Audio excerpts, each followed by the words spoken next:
மத்தேயு 14ஆம் அதிகாரம் 23லேருந்து 33 வரைக்கும் நீங்கள் ஞாபகம் வைக்கிறதுக்கு எளிது.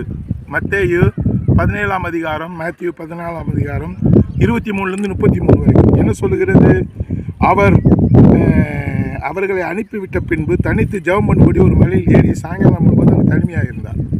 அதற்குள் படகு நடுக்கடலிலே சேர்ந்து எதிர்காற்றபடியினாலே அலையினாலே அலைப்பட்டது. இரவிலே 4ஆம் ஜாமத்திலே இயேசு கடல் மேல் நடந்து வந்தார்.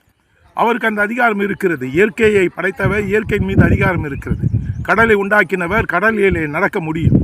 ஆனால் பேதுரு அதை பார்த்து, நீரே ஆனால் நான் இடத்தில் வர எனக்கு அனுமதி கொடுமை என்கிறார். இயேசு கிறிஸ்து வா என்று சொல்கிறார். பேதுரு இயேசுவை பார்த்து கொண்டே நடக்கிறார். அது வரைக்கும் ஓகே.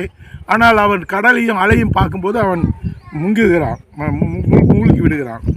முங்கும்போது இயேசு கிறிஸ்து அவனை கைப்பிடித்து எடுத்து, அல்ப விசுவாசியே, ஏன் நீ விசுவாசியாமல் போனாய் என்று அவனை அதட்டுகிறார். முதலாவது கரத்தை பிடித்து தூக்கிவிட்டு பிறகு அவனை அதட்டுகிறார். ஆகினாலே நான் என்ன சொல்கிறேன் என்றால், இயேசுவை நோக்கினால் நாம் நம்முடைய பிரச்சனையிலிருந்து விடுபடலாம். நாம் பிரச்சனையை பார்த்தால், சூழ்நிலையை பார்த்தால் நாம் முங்கிவிடுவோம். இயேசு கிறிஸ்து விசுவாசத்தை தொடங்குகிறவர், விசுவாசத்தை முடிக்கிறவர், கடலிலே நடந்தவர். இயேசு கிறிஸ்து கடலிலே நடந்தார், பேதுருவையும் நடக்க வைத்தார்.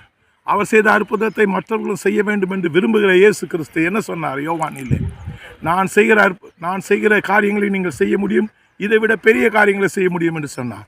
இயேசு கிறிஸ்துவின் நாமத்தினாலே, இயேசு கிறிஸ்துவின் மீது நீங்கள் வைக்கிற விசுவாசம் உங்களை பெரிய காரியங்களை செய்ய வைக்கும். இயேசு கடலில் நடந்தார், பேதுருவும் நடந்தார்.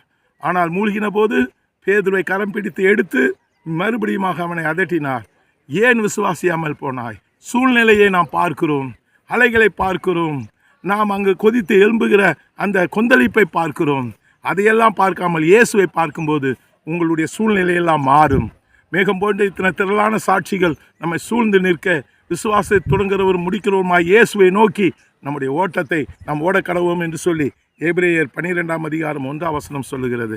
ஆயினால் எனக்கு அருமையானவர்களே, இயேசு பெரியவர், கடல் மீது நடந்தவர், உங்களையும் நடக்க வைப்பார். அப்படிப்பட்டதான வல்லமை உள்ளவர். God bless you.